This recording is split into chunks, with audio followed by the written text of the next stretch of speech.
Hello, everyone. Welcome to the You Gotta Be Bullshilling Me podcast. This is your host, Brian C. Schilling, live from Los Angeles, California. News of the day: the #1 movie box office sales was only 3.2 million. Again, only 3.2 million. Shows you that movie theaters are becoming obsolete and streaming platforms are dominating the film industry. Go Netflix. Ice cream in northeastern China tests positive for COVID-19.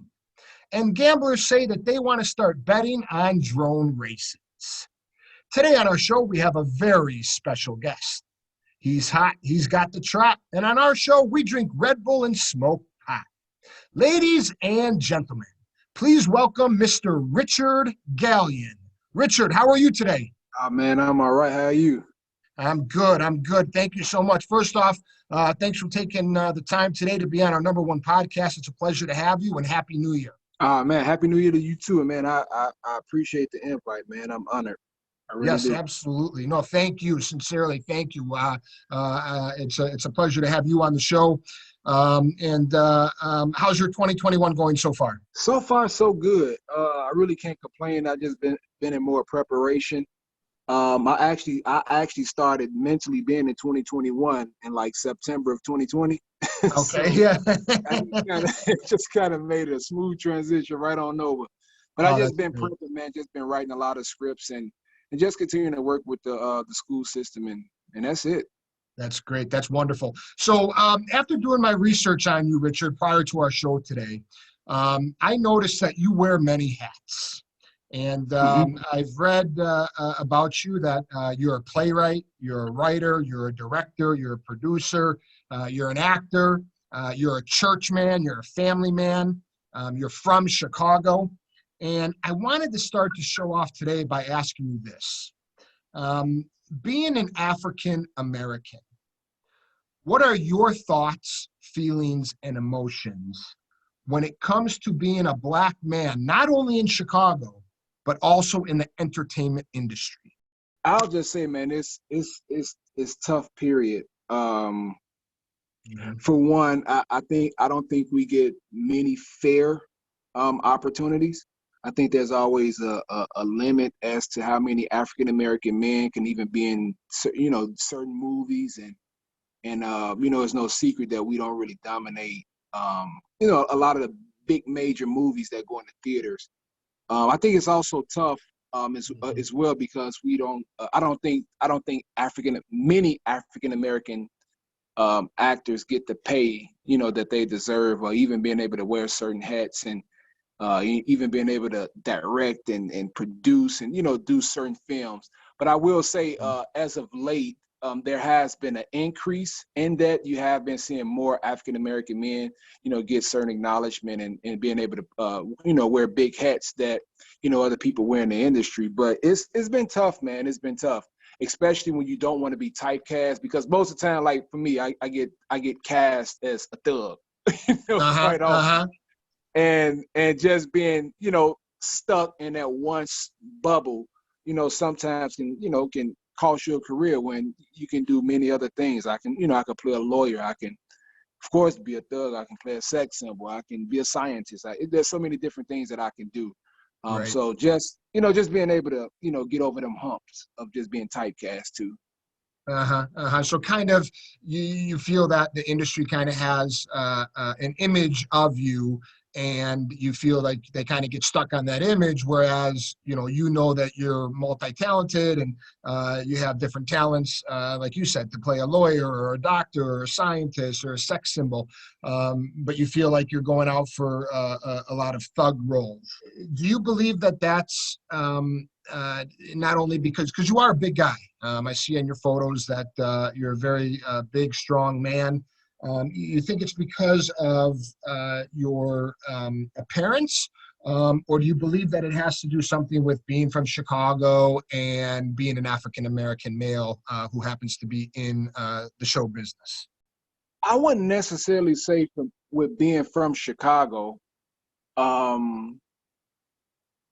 mean, like if you take let's take Goldberg, for example, the Stone Cold Steve Austin. You know, some of these people that were once upon a time rosters that was kind of digging into the acting thing. Right. They're just as big as I am. Yeah, yeah. You're not kidding. The WWE wrestlers. They're not getting cast as thugs all the time. Sometimes when you're cast for them roles, and it could be because, of course, I'm big. I can relate. I'm very in tune with what a thug is. But I guess the other biggest issue that I have too is because the narrative that's being told is really not a real narrative. And that even has to, that deals with the writing, because if you look if you really go to the hood, most your thugs are not the biggest guys. Okay. Most deadliest stone cold killers can be very small, skinny, just somebody with a rough temper, because a gun don't have a muscle. A gun don't see a muscle. So right. just even the narrative that's being told, and even the illusion of what a thug really looks like, how a thug sounds, and then just even the story that's going into like the thugs. You know what I'm saying? It's like that. A lot of it is not real per se. I understand. Yeah, yeah, and that's I'm going to touch on that later about how these drama shows and these cop shows, about whether they're realistic or not realistic. But I wanted to ask you, touching back on you being a church man, and your relationship with God. Do you believe in the power of prayer?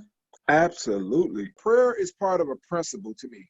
And because even when the Bible talks about us being able to speak those things and not as if they were, saying that because we have that power to create with our mouth, if we speak it, we believe it, and we work towards it, it will happen, because that's what we put out there in the atmosphere. And I think what's happened with the church and with people in the world is that the church can sometimes be extremely religious to where it could be a turnoff from the people in the world, when a lot of the things that we assess and a lot of the things that we pray about and even put out in the atmosphere, even if you put something out there in the atmosphere, it's a principle. It's really a principle. But when you put prayer into it, you know what I mean, and you acknowledge the one true living God, and you actually put that out in the atmosphere, you have the faith to believe that whatever you put out there, it will manifest, it will happen. That's just an actual principle. And you don't even have to be a believer. You don't even have to believe in God in order for them principles to be effective, because the word is the word.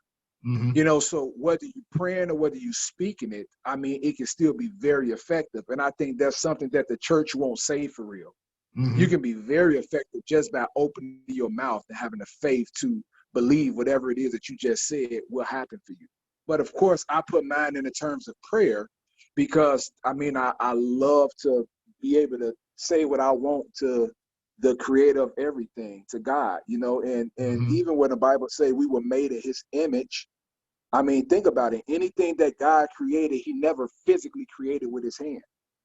Everything he created with his mouth. He said, let there be light, and then there was light. It didn't say that he put some strings together and made electricity happen. No, he opened his mouth and said, let there be light, then the light came. Then he said he's going to separate the light from the dark, and it will separate. Then he said we're going to make mankind in our image. And then that's, it's like everything was created from his mouth.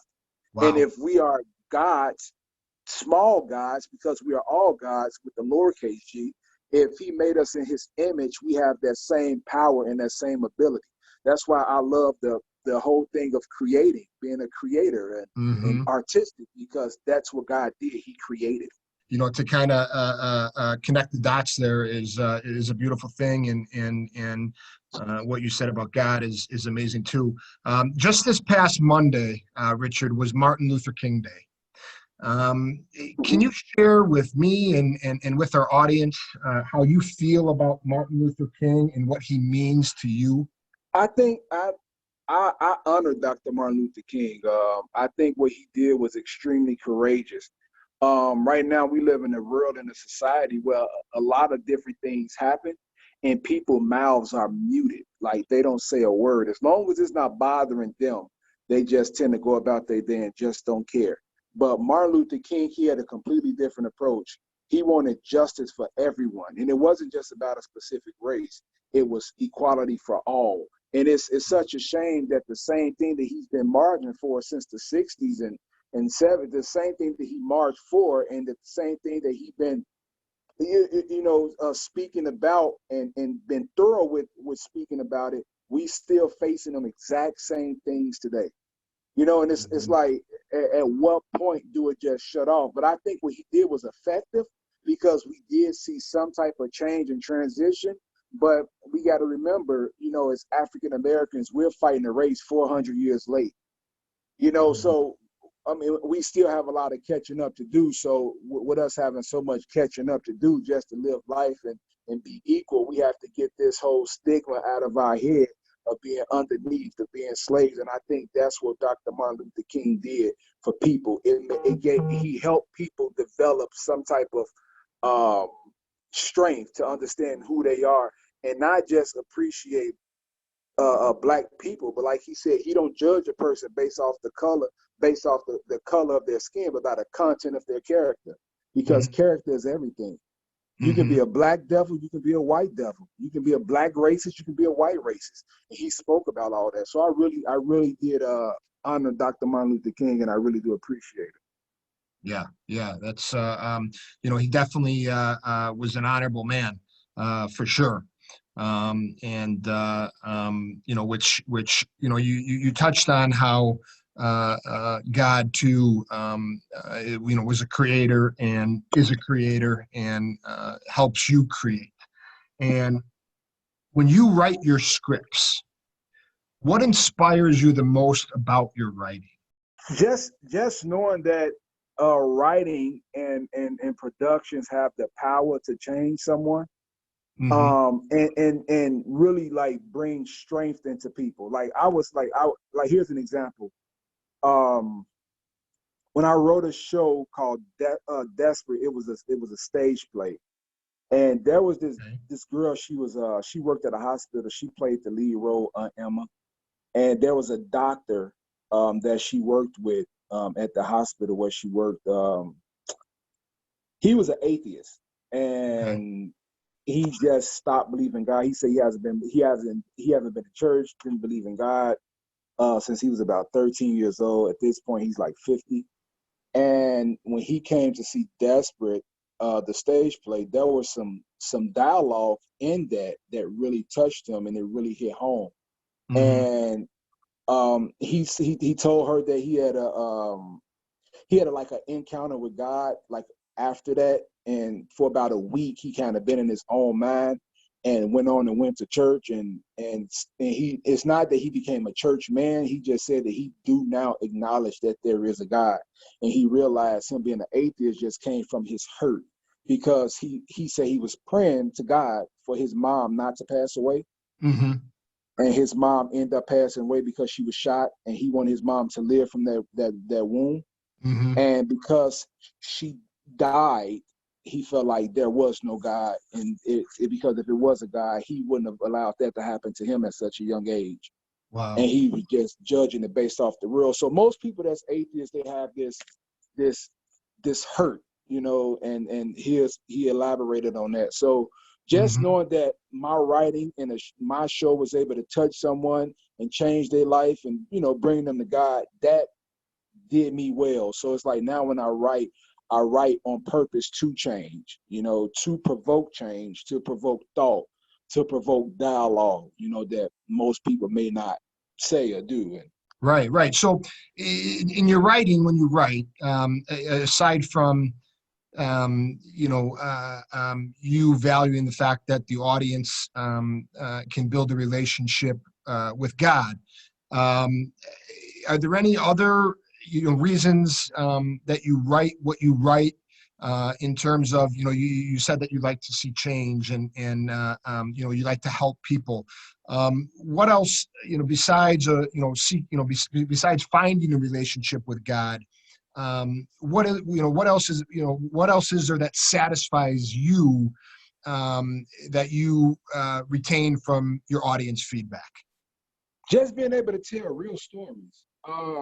Again, like when I look at television, sometimes, man, I look at some of these shows it's not to take anything away from shows that's on television right now, because at the end of the day, it's all entertainment. But Mm-hmm.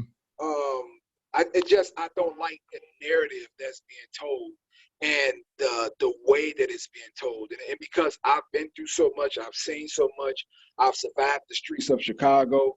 I'm from the West Side. I grew up in Uptown, back to the West Side, and these some of the worst places, in Chicago, and just seeing, how that life is, and just understanding how I survived and made it out of that. And then when I look at the television and try to depict these stories, it's so disappointing, because they tell stories from just their perspective. And it's Mm-hmm. not to say anything against Caucasian writers or anything against anyone. But when you're writing about, it's almost like I wouldn't write about being a doctor in the language of a doctor if I don't know that to be real. Right. Like, I can easily just look at something on the internet and make my story based off what I've seen on the internet, but it's not actual and factual, and then it's not real to life. And and I won't, Right. and I'm saying, hey, this is the real stuff. No, that's not the real stuff. Uh-huh. So I just like to write real stories where people can see like what's real. Right. And the reason why I think that's important, because when you look at how, let's just take Black men in America.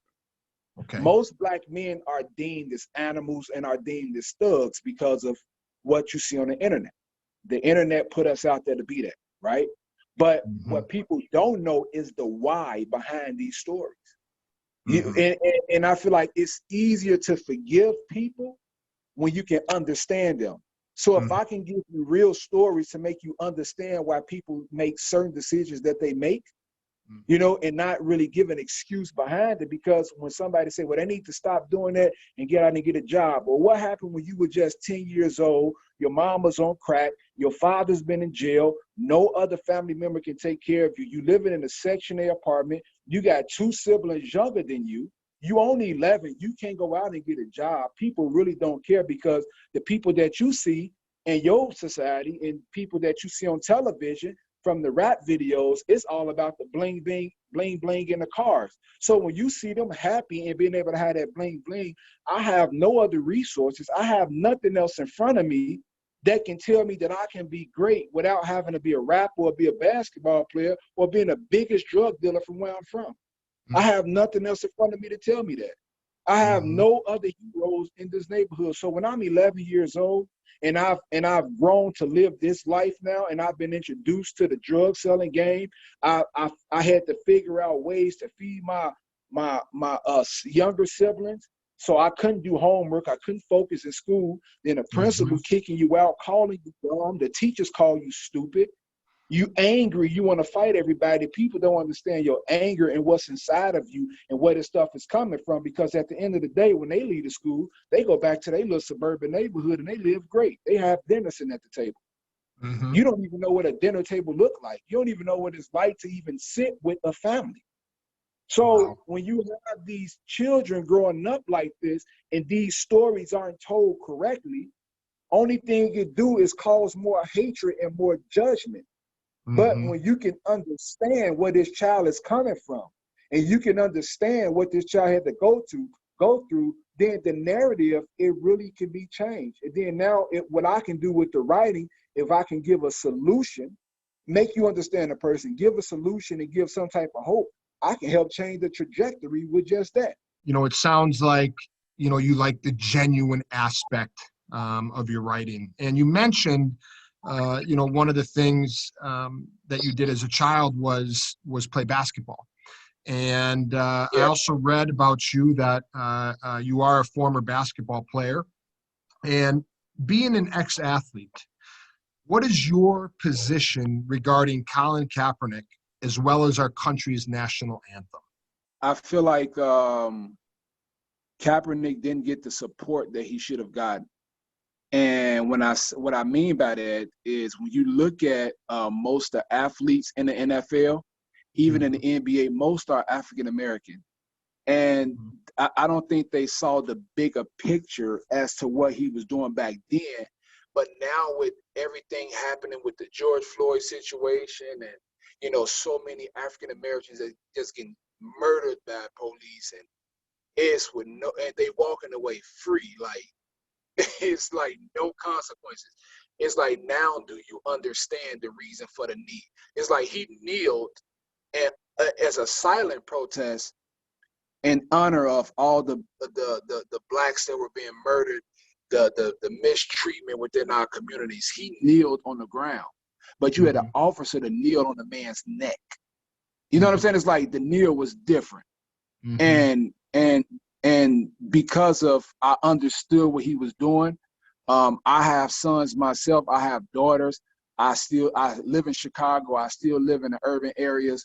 And because I see the mistreatment from police, like if I would have known my rights and the stuff that I know now about the law, I would have been filthy rich from lawsuits from CPD. I would have been filthy rich. I've been beat up by the police. So it's like I understood. And when Kaepernick's, when the NFL made an example out of him by saying, I don't care how big you think you are. I don't care who you think you are. I don't care that you have a platform.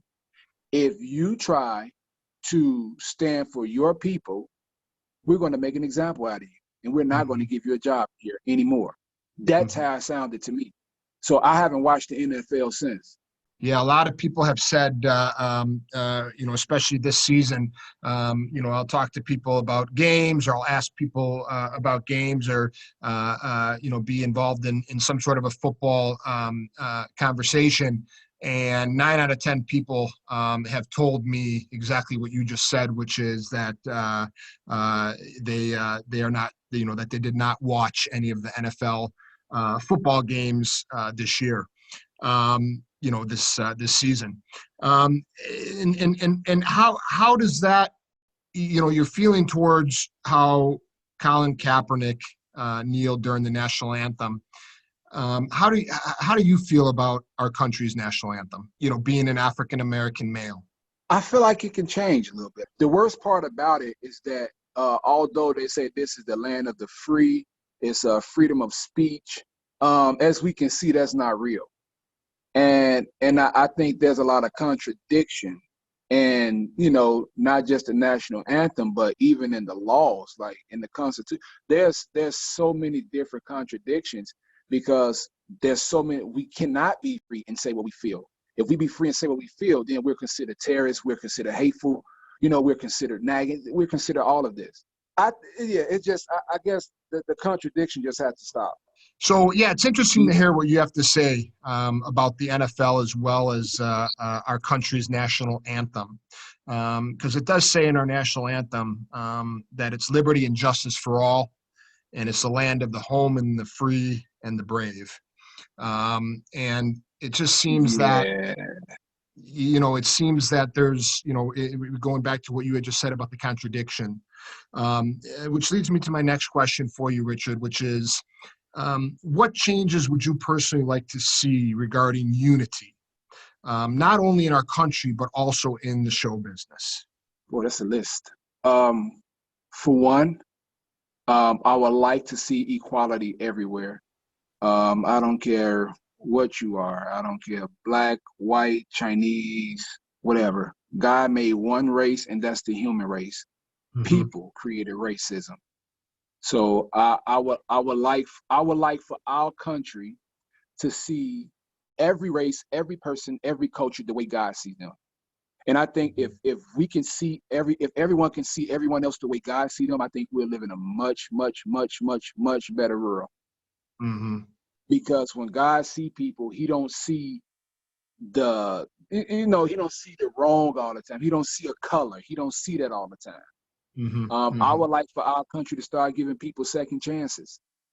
I think everyone, I feel like no one should have the ultimate say-so for another person's life. It's like, since when did you become the creator and the maker of this person's life to say that they need to die right now? I think no one should have that ultimate decision to just take a person's life like that. I would definitely love to see more resources, better education within the African-American community. Right now, I mean, if you look at, let's be honest, the education in the African-American community, it's nowhere near what's given in the suburban schools. the education, the everything is different, you know. In what Even when ways? it comes to In what aspect? so more in the urban communities, the education is dummied down to where it's really not much work. The work is very, very, very simple. You have seventh grade children can be reading at like a third grade level because it was never really pushed. I would say even better teaching. I think some of the teaching, it needs to be taken more serious. More money should be invested in the public schools. We're taught things that we're not going to use for the rest of our life. So I look at the teachers as not just the teachers in these communities are just communicators. But the real teachers are the ones that's going to teach you stuff that you're going to be able to use for the rest of your life. Like we go through all this schooling that's watered down for real. We don't learn about real history. Right now, of course, you know, they're putting the LGBTQ curriculums and everything in the schools. But even if a little boy want to be called a girl, they don't have to tell that to the parents. That can be exclusive with the child. And you have to call that child a girl if he want to be called a girl. Mm-hmm. If you want to be called a she. And it's like that's been a focal point, and that's what's been important, like in the schooling system from what I've been seeing. And it's like we don't even talk about the mistreatment of a culture of people. We don't even talk about the real Black history, like where we really come from. We don't even talk about that because that's not important. And for the record, Christopher Columbus did not discover America. It's like this the stuff that we're taught. You know what I'm saying? And then when we get out of school, we have no financial literacy. We know nothing about real estate. We know nothing about businesses. How, you know what I'm saying? It's like it's so many different things that are just so messed up. So that should be incorporated in the schools. If you want to see change for real, if you really want to help a culture of people, bring some people in there that's going to teach about real estate, that's going to teach about banking, that's going to teach about business, that's going to teach about financing, financial literacy. This is the stuff that should be focused in the schools. Right. You know? And it sounds, yeah, and it sounds like what you're saying is you know, in regards to the urban community and the public schools in the urban community, that you would like to see more resources. You know, more resources that these children can use when they become adults. Is that correct? Exactly. Exactly. Things that's important. You know what I'm saying? Things that we can utilize. If you did a survey and asked every African American or even brown child in any of these schools, what do you want to be when you grow up? Do you know what you want? You know, do you know what you want to be when you grow up? Most of them going to say an athlete. Most of them going to say a rapper. And then the other biggest percent is going to say, I don't know. Wow. Because there's nothing there to deem the interest to make you say, okay, but imagine if they put real estate classes in there, and if they put class in there to teach you about financial literacy. Right. Oh man, okay, I see I'm really good with finance. I'm really good with numbers. I'm really good with, like, I'm very artistic. Maybe I could be an interior decorator for my real estate company. You know, it's like it's nothing there that's offered that's going to really help. But the biggest important thing that they wanted to focus on was teaching them about the LGBTQ.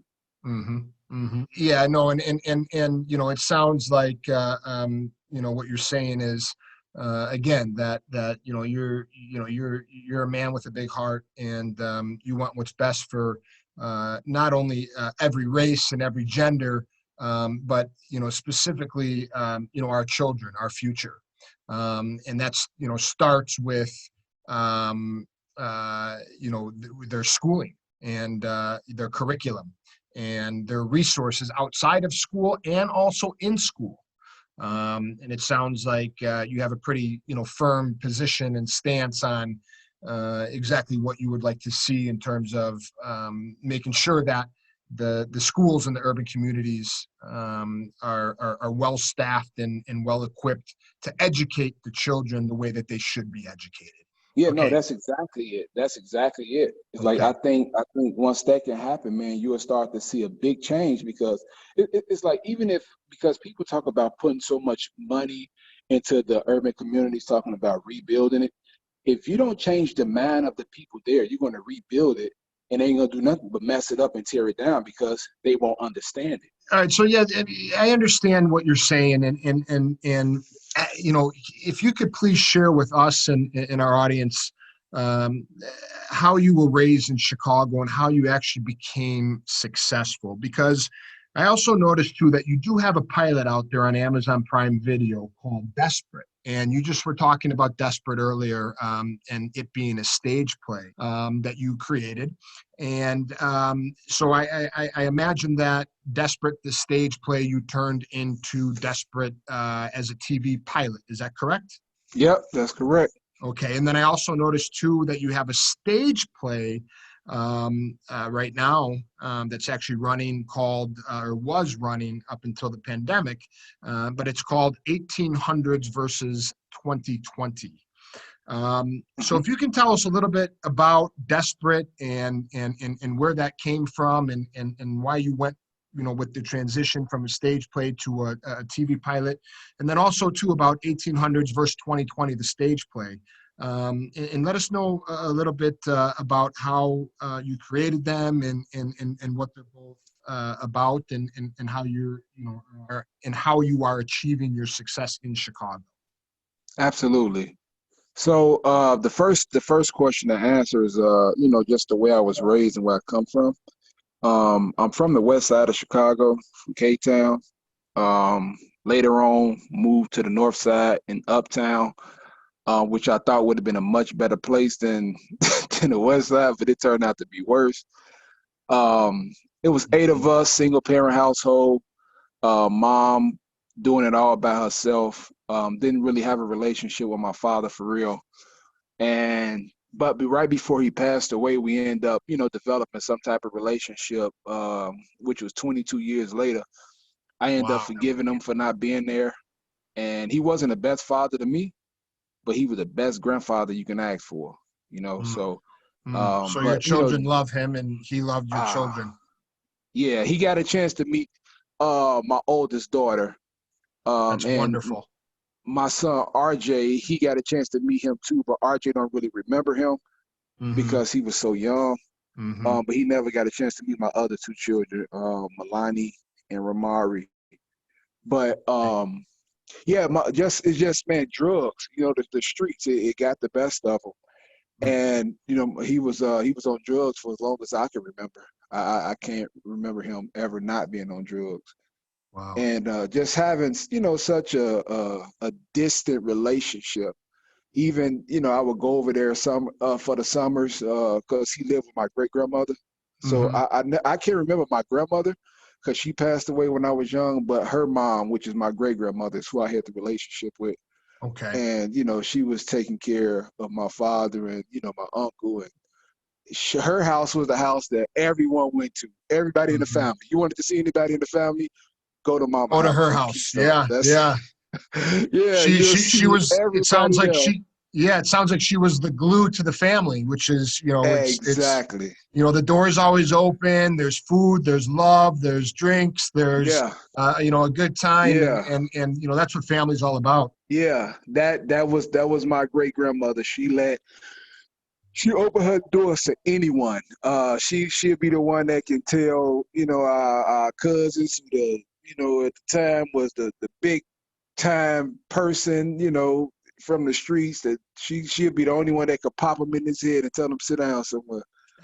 So that the biggest thug getting popped in the head by this little old woman and tell him Yeah, sit yeah. down and he listen. No, she sounds like So a strong, amazing woman, and you know, yeah. I think I definitely can see that you got a lot of her genes for sure. Yeah, I used to sit down and actually just talk with my grandma so much and just listen to her because she was full of wisdom, you Yeah. know. And just just having that it kept me a lot. My mom, she was still trying to heal from past relationships, and it was just so much going on. Mm-hmm. So and I feel like as a teenage boy, growing up in Chicago, I just feel like she didn't quite understand, where I was coming from, and just didn't allow me to do some of the things I wanted to do. So Uh-huh. because I felt like I had to take everything that I had, and I had to, just go after it. It wasn't much she could stop me from doing, for real. Mm-hmm. And I kind of got off into doing my own thing, but still playing basketball at the same time. I was boxing, playing football, just trying to be a pure athlete, just to escape some of the stuff that was happening and that was going on, and really escape my reality, but at the same time keep myself busy, Uh-huh. because so many people around me, they end up dead, they end up in jail, and I didn't want that to be my future. I didn't want that to be my reality. I didn't want that to be my narrative. So Well, I good kind for of you. stayed away from. Yeah, I just wanted to stay away from it, man, and just I had that in my mind that I wasn't gonna let that consume me. I wasn't gonna become a product of my environment. Yeah, I no, wasn't gonna become a absolutely. myth And to my society.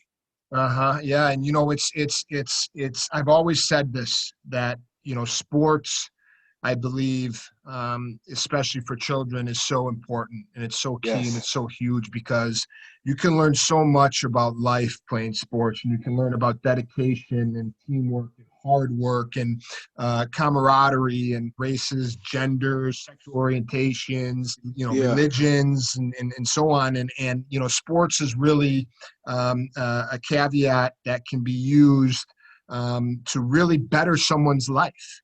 Yeah. And and I think that it's very important to have children involved in sports or some sort of after school activity, whether it's the arts or sports, something where they can kind of go somewhere where they can get rid of some aggression, and be around people and socialize, and be, whether it's on a field or a football field, or in a theater. I think it's a good way for children to learn the basic principles about life, and with hard work comes good rewards.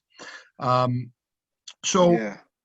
being from Chicago, and you just talking now about your upbringing and your family, and it sounds like the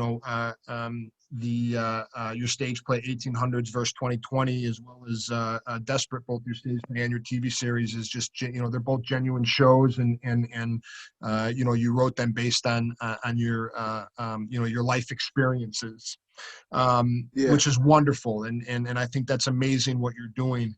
And watching the TV a lot, on the news, obviously you hear about a lot of crime that's happening all over the country, but one of the biggest cities where you're hearing about a lot of crime is Chicago. And Yeah.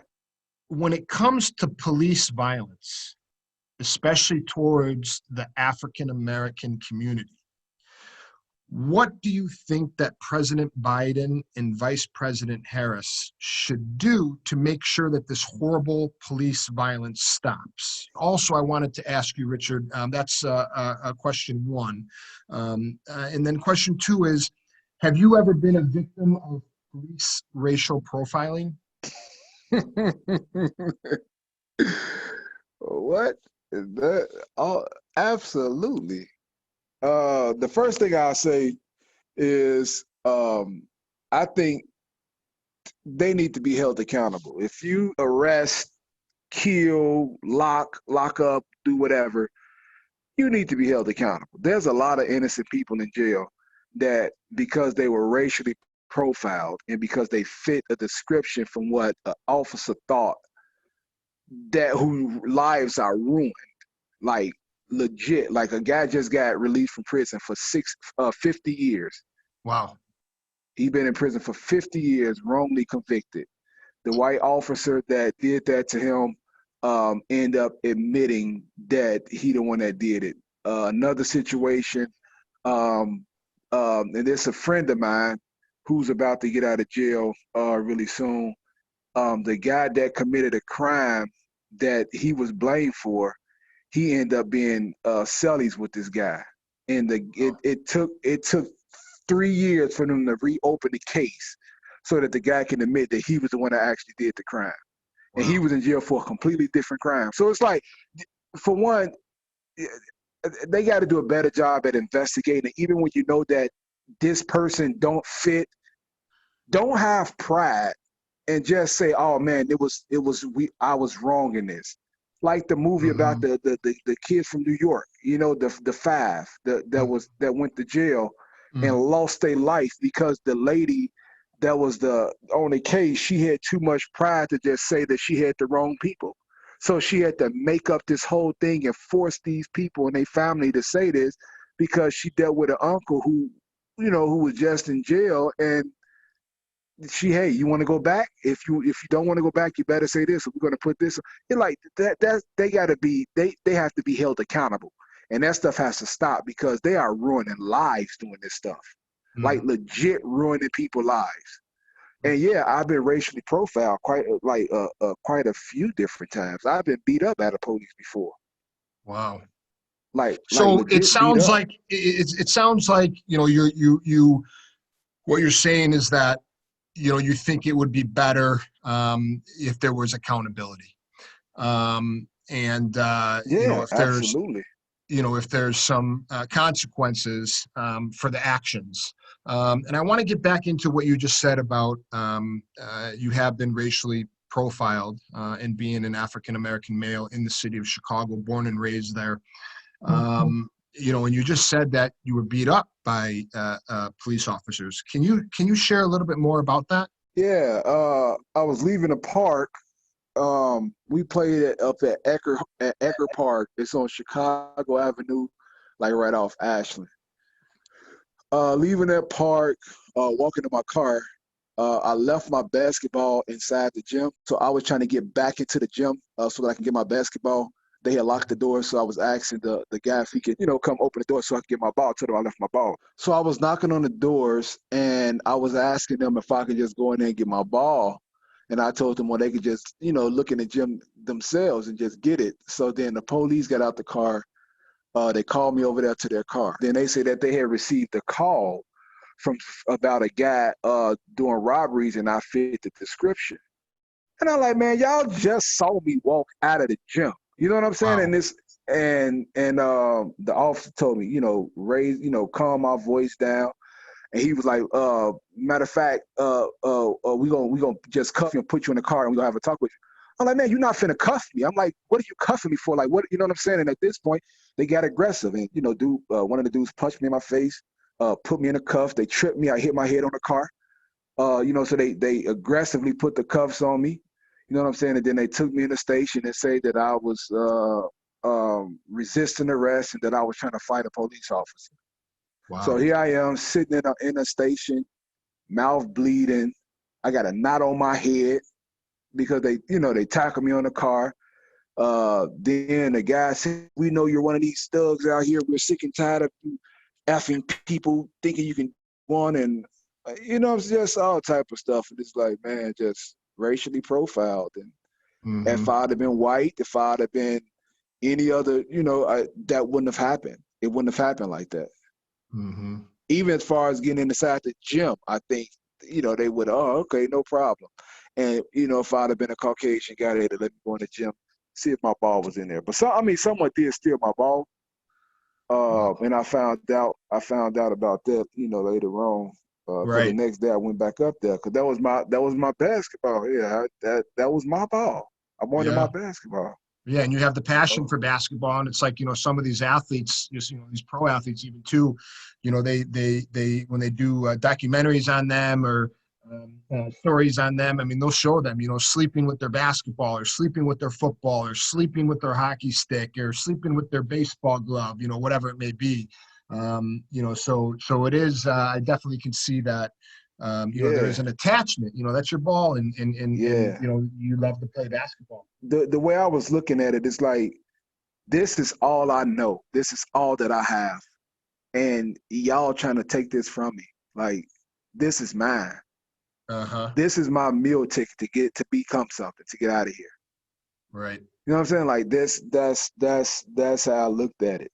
Yeah, I understand your passion, definitely for sure. I mean, it sounds for sure that, you have a passion not only for the arts, but also for sports and your life and your family and your friends and God and church. And I think, that's amazing. And again, ladies and gentlemen who are listening to our show all over the world, tonight on the You Gotta Be Bullshilling Me podcast, we have Mr. Richard Gallion. He is a playwright, a writer, a director, a producer, an actor, a church man, a family man. He's from Chicago, born and raised. And, we're talking about what Richard feels it's like growing up in today's world, and also when he was a child, about inclusion and diversity and unity. How police perceive African Americans, and how professional sports sees African Americans, and how the show business, the entertainment business in Hollywood sees African Americans. Richard, what you were saying about your passion is very honorable. Especially, from where you come from. And, I sincerely wish you nothing but the best. And I know that, with your hard work and your passion and your desire and your drive, and with God's help, in your relationship with God, you will get there and you will achieve whatever it is that you want to achieve. And that being said, too, every week and with every guest, I discuss two topics that I think of during the week. They're different topics every week, different with every guest. And the first topic I wanted to talk to you about this week, Richard, is comedy. And the reason I want to talk about comedy is because I sincerely cannot tell you the last time that I've seen a funny sitcom or a funny movie. And wanted to ask you, do you feel that comedy is quote unquote dead in the entertainment industry? And do you feel that the producers and the studios and the networks are primarily focused on just drama? I don't think it's dead. I think that should be a focus. Like, people want something to laugh about now.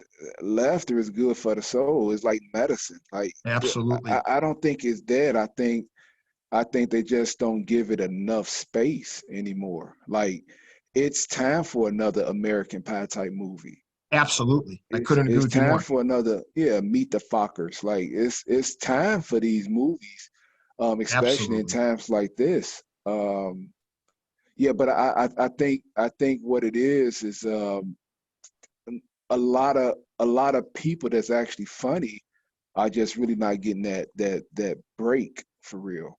They're Yeah. not being presented, not put out there.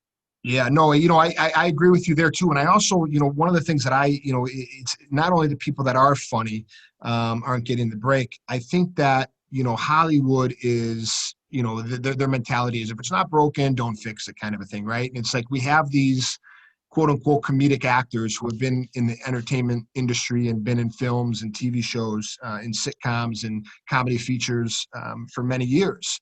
And I think it's very hard for them to play different characters or to be in a different genre of a project.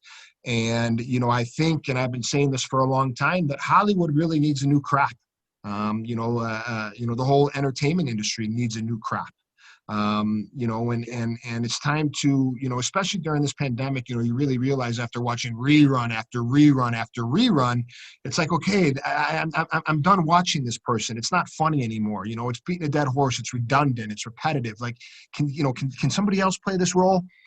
So I definitely hear what you're saying about that. Is that the people in the people in Hollywood, and the whole entertainment and acting show business industry in general, they need to start looking for new fresh talent and new fresh faces, because the old talent and the old faces, like I said, I believe are just getting to be very boring. Not funny anymore. You know what punchline to expect. You know what character they're going to play. You know what clothes they're going to wear. You know how they're going to talk. You know what cast they're going to be with, what crew they're going to be. I mean, it's the same thing over and over and over, and it's boring. I actually no, I was about to say I think they're bringing more new faces in. Like, I've been seeing a lot more new faces.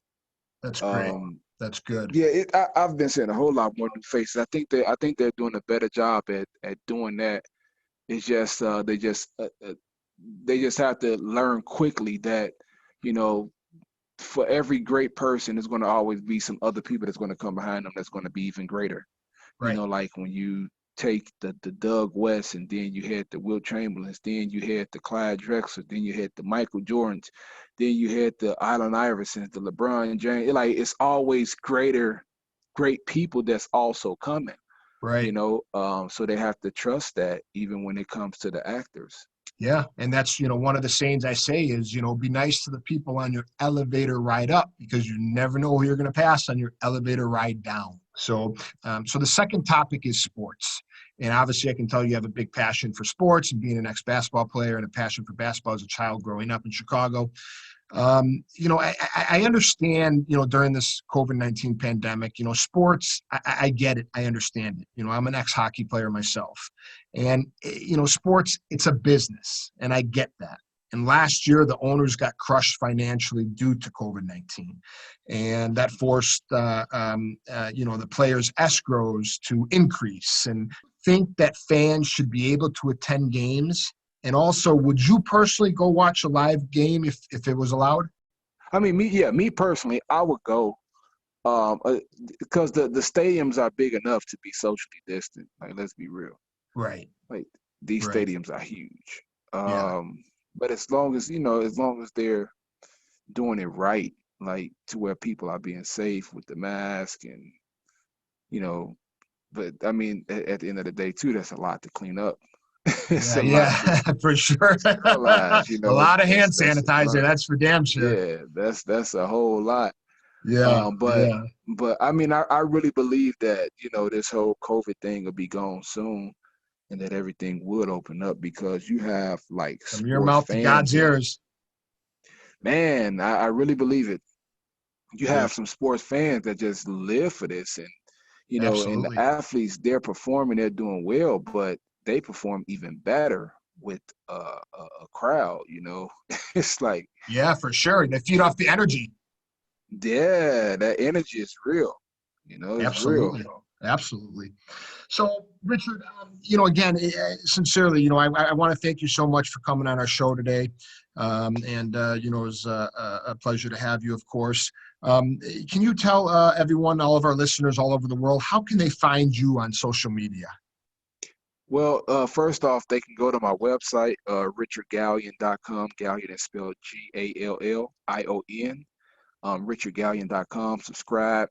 I push out a lot of different things on there, from auditions, and, telling them about what's next, what's the new, what's coming up. Also, I'm on Instagram, Facebook, everything. All my social media tags is Richard Gallion.